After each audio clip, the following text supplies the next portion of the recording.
அடியேன் ஸ்ரீமதே ராமானுஜாய நமக. ஸ்ரீமதே நிகமாந்த மகாதேசிகாய நமக. ராமானுஜ தயாபாத்திரம் ஞான வைராக்கியபூஷணம் ஸ்ரீமத் வெங்கடநாதாரியம் வந்தே வேதாந்த தேசிகம்.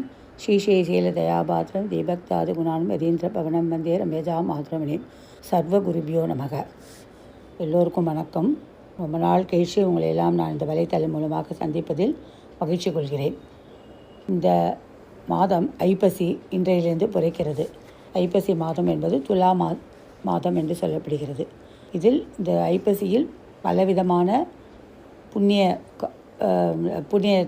நாள்கள் தினங்கள்லாம் சொல்லப்படுகிறது. அதில் முக்கியமாக துலா ஸ்நானம் என்று சொல்லப்படுகிறோம். காவேரி ஸ்நானத்தை பற்றி நம்ம பார்க்கலாம். அதாவது காவேரி மகாத்மியம் என்ற ஒரு கலாச்சாரத்தில் புண்ணிய ஸ்தலங்களுக்கும் புண்ணிய நதிகளுக்கும் பெரும் இடம் உண்டு. மகாபுராணங்கள் மற்றும் மகாபாரத இதிகாசங்கள் அனைத்திலுமே புண்ணிய ஸ்தலங்கள் மற்றும் புண்ணிய நதிகளின் மகத்துவத்தை விளக்கமாக விவரிக்கின்றன. கங்கே ச யமுனே சைவ கோதாவரி சரஸ்வதி நர்மதே சிந்து காவேரி ஜலேஸ்மின் சந்நிதிம் குரு என்ற பாடலுடன் நூற்றாண்டுகளாக இந்துக்கள் ஒவ்வொரு நாளும் நினைவு கூர்ந்து அதை ஸ்நானம் செய்யும்போது சொல்லும் வழக்கம் உள்ளது. 7 புனித நதிகளும் காவேரியில் ஒன்றாகும். புனித நதிகளில் காவேரியும் ஒன்றாகும்.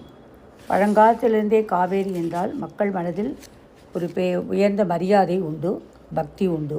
அக்னி புராணத்தில் காவேரி மகாத்மியத்தில் 30 அத்தியாயங்களில் காவேரி நதியின் தோற்றம் மற்றும் மகத்துவம் மற்றும் இந்த துலா மாதத்தில் காவேரியுடன் நீராடுவதால் ஏற்படும் விளைவுகள் விவரிக்கப்பட்டுள்ளது. உலகம் மற்றும் பிற உலக அன்பையும் பெருமையும் அடைய எளிதான வழி பற்றிய சில விஷயங்கள் சொல்லப்படுகிறது. அதாவது ஹரிச்சந்திரன் கேள்வி கேட்கிறார், அதற்கு அகஸ்திய மகரிஷர் பதில் சொல்கிறார். அவ்வாறு மகாத்மியம் தொடங்குகிறது. அதில் நாரதர், தௌமியா, தர்மபுத்திரா, திரௌபதி, தல்பியா, அகஸ்தியர், லோபாமுத்திரை போன்ற இதிகாச பாத்திரங்களை பற்றிய பல்வேறு கதைகளை மூலம் வியாச மகரிஷி சனாதன தர்மத்தின் சாரத்தை இந்த காவேரி மகாத்மியத்தில் நமக்கு உணர்த்துகிறார். அவ்வாறு அதை நான் பார்க்கும்போது ஒரு சமயம் ஹரிச்சந்திரன் என்ற ராஜா அயோத்தியை ஆண்டு வந்தான். அவன் தான் நற்கதி அடைய என்ன செய்ய வேண்டும் என்று கேட்டபோது ரிஷிகள் அஸ்வமேத யாகம் செய்தால் நாராயணன் திருப்தி அடைவான், உன்னுடைய பாவங்கள் எல்லாம் தொலைந்து போகும், நீ நற்கதி அடையலாம் என்று சொல்கிறார்கள். அதற்கு அவன் நீங்களே நடத்தி கொடுக்க வேண்டும் என்று பிரார்த்திக்கிறான். அப்பொழுது நைமிசாரண்ய வாசிகளான வாமதேவர், வசிஷ்டர் முதலான மகரிஷிகள்லாம் சொல்கிறார். ஹரிச்சந்திரன் அவர்களை சாஷ்டாங்கமாக சேவிக்கிறான். ஹரிச்சந்திரன் தன்னுடைய ஆசையான அஸ்வமேத யாகத்தை பற்றி அவர்களுக்கு தெரிவிக்கிறான். நீங்களே செய்ய வேண்டும் என்று பிரார்த்திக்கிறான். அப்பொழுது நாரதரும் அகஸ்தியரும் இவனிடம் ஒரு குறை உண்டு. விஸ்வாமித்தருக்கு கடன்பட்டவனாக இருக்கிறான். ராஜ்யத்திலிருந்து வனத்தில் வசித்தான். அப்பொழுது பசியாலும் தாகத்தினாலும் தவித்தான். இவன் செல்லும் வழியில் கிர்தமர் என்ற ஒரு முனிவர் இருந்தார்.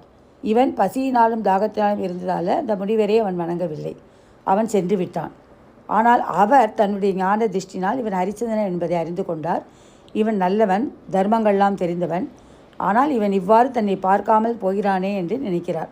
ஆனால் தெரிந்து கொள்கிறார் இவன் தன்னிலையில் இல்லை என்பதையும் உணர்கிறார். ஆனால் இவன் தெரிந்தோ தெரியாமலோ ஒரு அந்தர சிரேஷ்டரை அவமதித்து விட்டதால் இவனை பாவம் பீடிக்கொண்டது. பிராயச்சித்தம் செய்ய வேண்டும். எவனொருவன் மனோவாக்காயங்களால் பிராமணனை அவமானப்படுத்துகிறானோ அவனுடைய ஆயுள் ஐஸ்வர்யம் நாசத்தை பெறும். பிழையானால் பிராயச்சித்தம் செய்யலாம்.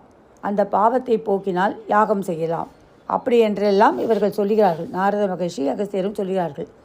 அதுக்காக இவன் என்ன பண்ண வேண்டும் என்றால் துலா மாதத்தில் காவேரியில் ஸ்நானம் செய்தோ அல்லது சித்திரை மாதத்தில் நர்மதா நதியில் ஸ்நானம் செய்தோ போக்கிக் கொள்ளலாம்.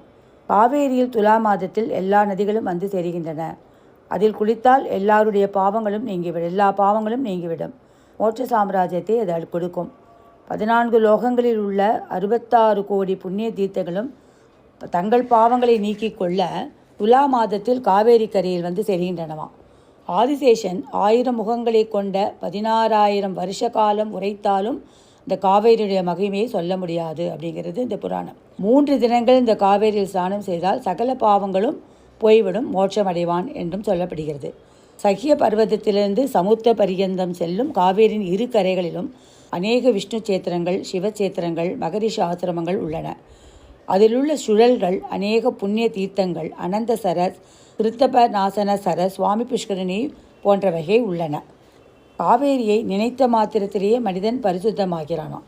பாரத தேசத்தில் எந்த வர்ணத்தில் பிறந்தவர் இருந்தாலும் அவர்கள் காவேரியில் ஸ்நானம் செய்தால் அவர்களுடைய பாவங்கள் தீர்ந்துவிடும் என்று சொல்லப்படுகிறது. முக்கியமாக இந்த ஐப்பசி மாதத்தில் துலாஸ்தானம் செய்ய வேண்டும் என்றும் சொல்லப்படுகிறது. இப்படிப்பட்ட காவேரி மகாத்மியத்தை காவேரி தசகம் என்று ஒரு 10 ஸ்லோகங்களாக சுவாமி ஸ்ரீநிதி சுவாமிகள் என்பவர் அருளியிருக்கிறார். அதை ஆடி 18, ஆடி 28ஆம் தேதியிலும் அதை பாராயணம் செய்யலாம். அதே இந்த ஐப்பசி மாதத்திலும் பாராயணம் செய்யலாம். நம்மளால் காவேரிக்கு போக முடியல, அங்கே போய் நம்மளால் தேத்தாமாட முடியல என்றிருந்தால் ஆற்றில் ஒரு சொம்பிலோ, ஒரு செப்பு சொம்பிலோ, செப்பு டம்ளர் ஒரு டம்ளரிலோ தீர்த்தத்தை வைத்துவிட்டு அதை பூஜித்து அந்த தீர்த்தத்தில் பூக்களை எல்லாம் போட்டு அதை தியானம் செய்து பூசித்து அந்த காவேரி தசகம் என்ற ஸ்லோகத்தை சொல்லி அந்த தீர்த்தத்தை நாம் உட்கொள்ளலாம், தலையில் தெளித்து கொள்ளலாம். அப்படிப்பட்ட இந்த துலா மாதமான ஐப்பசி ஸ்நானம் இந்த இன்றிலிருந்து ஆரம்பிக்கிறது. செய்து பாவங்களை போக்கிக் கொண்டு மோட்சத்தை அடையலாம். அந்த ஸ்நானம் செய்து ஐப்பசியின் கடைசி நாள் கடமுழுக்கு என்று சொல்வார்கள். அதுவும் முக்கியமாக கருதப்படுகிறது. ஒரு கால் ஊனமுற்றவன் அவனால் இந்த ஐப்பசி மாதத்தில் அவனால் தூரத்திலேருந்து இந்த காவேரியில் குளிக்க வர முடியல. அவன் வந்தபோது கார்த்திகை மாதம் பிறந்து விடுகிறது. இருந்தாலும் அவன் காவேரி நதியில் வேண்டிக் கொண்டதினால் அவன் அன்னைக்கு முடஸ்தான், அதுதான் சொல்கிறது. அதை கடமுழக்கு என்று கடைசி நாள் கடமுழக்கு என்று சொல்லப்படுகிறது. அன்றைக்கும் நம்ம தீர்த்தமாடுவதால் நம்முடைய பாவங்கள் போக்கப்படுகிறது. இது முக்கியமாக மாயவரம் அருகில் உள்ள காவேரி கட்டிடத்தில் முக்கியமாக சொல்லுகிறார்கள், அங்கு குளிக்கலாம் என்று. மற்றபடி கும்பகோணம், தலக்காவேரி, ஸ்ரீரங்கப்பட்டினம் போன்ற இடத்துலெல்லாம் காவேரி அடித்து ஓடுகிறாள். அங்கெல்லாமும் நம்ம ஸ்நானம் செய்யலாம். 30 நாள்லையும் எங்கேயாவது போய் எந்த ஒரு க்ஷேத்திரத்துக்காவது போய் நம்ம ஸ்நானம் செய்யலாம். அது மிக நல்லது, நம்மளுடைய பாவத்தை எல்லாம் போக்கக்கூடியது என்று இந்த புராணங்கள் காவேரி மகாத்மியத்திலும் சொல்லப்படுகிறது, புராணங்களிலும் சொல்லப்படுகிறது. அடியேன் ஸ்ரீமதே ராமானுஜாய நமக.